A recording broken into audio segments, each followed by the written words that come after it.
الحمد للہ رب العالمین والعاقبۃ للمتقین والصلاة والسلام علی سید الانبیاء والمرسلین ونحمده ونستعینه ونستغفره ونؤمن به ونتوکل علیہ ونعوذ باللہ من شرور انفسنا ومن سیئات اعمالنا من يهده الله فلا مضل له ومن يضلل فلا هادي له ونشهد ان محمدا عبده ورسوله اما بعد فاعوذ بالله من الشیطان الرجیم بسم اللہ الرحمن الرحیم ان الصلاة كانت على المؤمنین کتابا موقوتا صدق اللہ العظیم وصدق رسولہ النبی الکریم الامین المکین الرؤوف الرحیم ونحن على ذلك لمن الشاہدین والشاکرین والحمد للہ رب العالمین۔ حمد و ثنا کے بعد انتہائی عزت و تکریم کے لائق تو رب کریم نے اپنے بعد سب سے بڑھ کر جو حق رکھا ہے وہ والدین کا ہے۔ ماشاءاللہ، والدین اللہ اور اللہ کے رسول کے بعد جو حق رب نے مقرر کیا وہ والدین کا ہے۔ اور والدین کا ہم سے تقاضا کیا ہے؟ والدین کا ہم سے تقاضا یہ ہوتا ہے کہ جب وہ بزرگ ہو جاتے ہیں، جب وہ عمر دراز ہو جائیں، جب وہ بوڑھے ہو جائیں، تو اس وقت ان کا تقاضا ہم سے مطالبہ یہ ہے کہ ہم ان کی خدمت کریں، اپنے وقت میں سے کچھ وقت ان کے لیے نکالیں، ان کی باتوں کی فرما برداری کریں، ان کی اتباع کریں، ان کی پیروی کریں، ان کی خدمت کریں۔ تو اگر کوئی شخص ان کے ان مطالبات پر پورا نہیں اترتا، ان کی بات نہیں مانتا، ان کی فرما برداری نہیں کرتا، ان کی پیروی نہیں کرتا، تو اس وقت وہ والدین کہ جن کے ذریعے سے آپ پیدا ہوئے، جنہوں نے آپ کو جنم دیا، وہ آپ سے دستبرداری کا اعلان کرتے ہیں، کہتے ہیں کہ یہ ہمارا بچہ ہی نہیں ہے جو کہ ہماری بات نہیں سنتا۔ تو اسی طرح رب کریم جو خالق کائنات ہے، مالک کائنات ہے، ہم چاہے جتنا مرضی کہہ لیں کہ ہم اللہ کے بہت سچے مسلمان ہیں، اللہ کے موتی ہیں، فرما بردار ہیں، لیکن میرا رب فرماتا ہے کہ صرف سوکھے دعووں سے میرا کام نہیں بنتا۔ رب کریم کو فقط دعوے نہیں چاہیے بلکہ اس پر اس کا عمل بھی چاہیے۔ جو رب کریم نے ہمیں احکامات دیے، جو رب کریم کے ہمارے سے مطالبے ہیں، رب کریم فرماتا ہے کہ اس پر عمل درآمد بھی ہوگا تب تمہاری جان بخشی جائے گی۔ تو ان مطالبات میں سے سب سے جو پہلا مطالبہ ہے اور حشر میں جس کا سب سے پہلے حساب لیا جائے گا، وہ فقط پہلی چیز نماز ہے۔ تو نماز رب کریم کو سب سے زیادہ عزیز ہے، اور نماز میں بھی وہ سچویشن، وہ حالت، وہ اس کا جو رکن ہے جو رب کریم کو سب سے زیادہ عزیز ہے، وہ ہے سجدہ۔ تو جب انسان سجدہ ریز ہوتا ہے اپنے رب کی حضور، تو اللہ تعالیٰ فرماتا ہے کہ اے میرے فرشتوں، دیکھو کہ آج میرا بندہ میرے احکامات کی پیروی کر رہا ہے۔ تو رب کریم کو سب عبادات میں سے عزیز عبادت وہ نماز کی ہے۔ تو نماز کے حوالے سے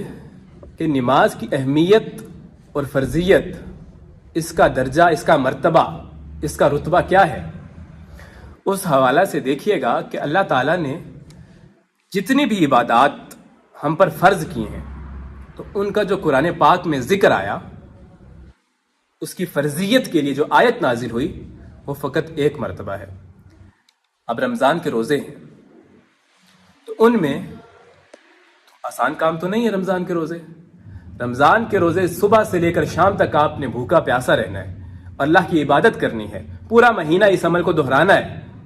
مگر جب رب کریم نے اس عبادت کی فرضیت کو لاگو کیا تو قرآن پاک میں فقط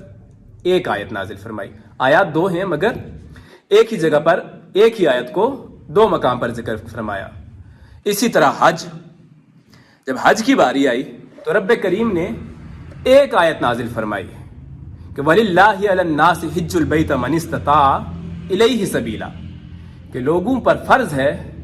جو استطاعت رکھتے ہیں کہ وہ رب کریم کے گھر کا حج کریں۔ لیکن نماز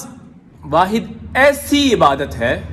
کہ جس کے لیے رب کریم نے قرآن میں درجنوں مرتبہ قرآن میں آیات نازل فرما دی، اقیم الصلاۃ اقیم الصلاۃ اقیم الصلاۃ وآتوا الزکاۃ اقیم الصلاۃ وآتوا الزکاۃ، تقریباً 92 مرتبہ قرآن میں نماز کی آیات کو ذکر کیا گیا ہے۔ تو نماز کی اہمیت اور فرضیت اس سے بھی اجاگر ہوتی ہے کہ رب کریم نے اور کوئی ایسا عبادت نہیں ہے کہ جس کے لیے رب کریم نے اسپیشلی کوئی اعلان رکھا ہو۔ نماز کے لیے آپ کو دن میں 5 دفعہ بار بار اعلان سننے کو ملتا ہے، حی علی الصلاۃ حی علی الفلاح حی علی الصلاۃ حی علی الفلاح، آ جاؤ نماز کی طرف، آ جاؤ کامیابی کی طرف۔ رب کریم چاہتا ہے کہ تم کامیاب ہو جاؤ، اور کامیابی کے پیچھے راز کیا ہے؟ وہ نماز کا ہے۔ تو رب کریم نے زکوٰۃ فرض کی، حج فرض کیا، روزے فرض کیے، اور مختلف عبادات ہیں، لیکن ان کے لیے رب کریم کی طرف سے کوئی خاص اعلان، خاص الفاظ معین نہیں ہیں۔ ہاں، روزے آتے ہیں، ہلال کمیٹی والے ضرور بتاتے ہیں کہ ہاں بھائی روزوں کا وقت آ چکا ہے، چاند دکھائی دے دیا، لیکن یہ رب کی طرف سے حکم نہیں ہے، شریعت کے لیے ہے لیکن رب کی طرف سے کوئی خاص حکم نہیں ہے۔ اسی طرح جب حج کا وقت آتا ہے تو حج کے لیے بھی کوئی خاص اعلان نہیں ہے، ہمیں پتہ ضرور چلتا ہے لیکن اس کے لیے رب کریم نے کوئی خاص حکم نافذ نہیں فرمایا۔ رمضان آتا ہے، رمضان کے لیے بھی کوئی خاص حکم نہیں ہے۔ زکوٰۃ کے لیے لوگ ہمیں ضرور بتاتے ہیں، علماء کرام ہمیں ضرور بتاتے ہیں، لیکن کوئی خاص حکم نہیں ہے۔ لیکن نماز ایک ایسی عبادت ہے کہ دن میں 5 دفعہ ہوتی ہے، اور 5 دفعہ اس کا اعلان بھی کیا جاتا ہے رب کریم کی طرف سے۔ رب کریم اپنی اس بڑھائی کو بیان کرتے ہوئے آپ کے لیے کامیابی کے زینے کھولتا ہے۔ رب کریم نے اذان کی فرضیت کو لازم کر کے نماز کی اہمیت کو بھی اجاگر کیا کہ نماز کس قدر ضروری ہے۔ تو نماز کے متعلق آپ دیکھیں کہ رب کریم نے آپ کے لیے کس قدر آسانی کر دی ہے۔ آپ صرف یہ مت سوچئے کہ رب کریم نے ہم پر نماز کو فرض کیا، فرض کرنے کے ساتھ ساتھ آپ کے لیے اس میں چھوٹ، آسانی بھی پیدا فرمائی کہ اگر آپ کسی سفر میں، سب سے پہلی بات دیکھیے، جب انسان سفر میں ہے تو رب کریم نے جہاں 4 فرض پڑھنے وہاں پر 2 کر دیے، آپ کے لیے نماز کو ادا کر دیا کہ میرے بندے کو تکلیف نہ ہو، اس کا وقت ضائع نہ ہو، سفر میں ہے تو یہ جلدی سے اپنی نماز کو مکمل کر لے۔ اسی طرح اگر وہ کسی بیماری میں مبتلا ہے،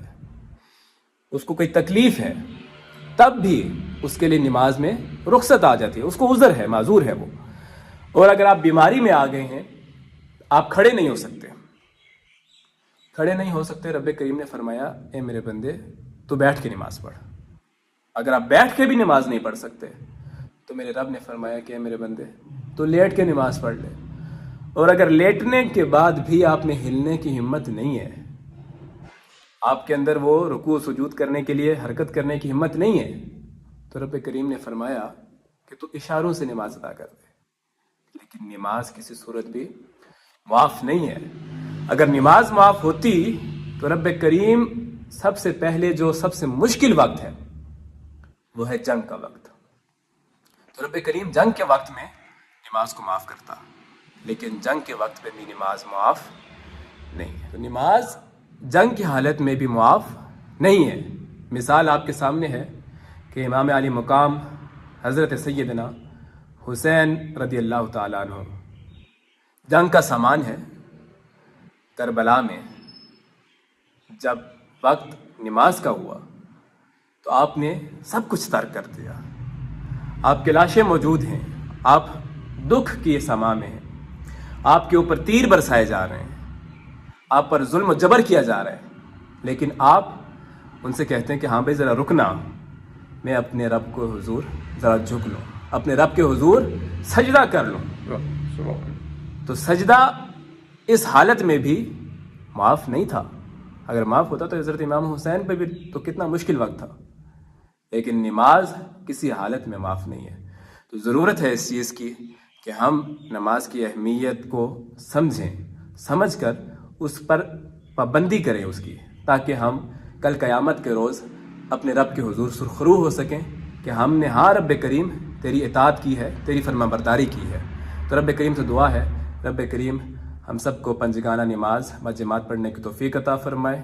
اور ہم سب کے حال پر اپنا خاص فضل و کرم عطا فرمائے۔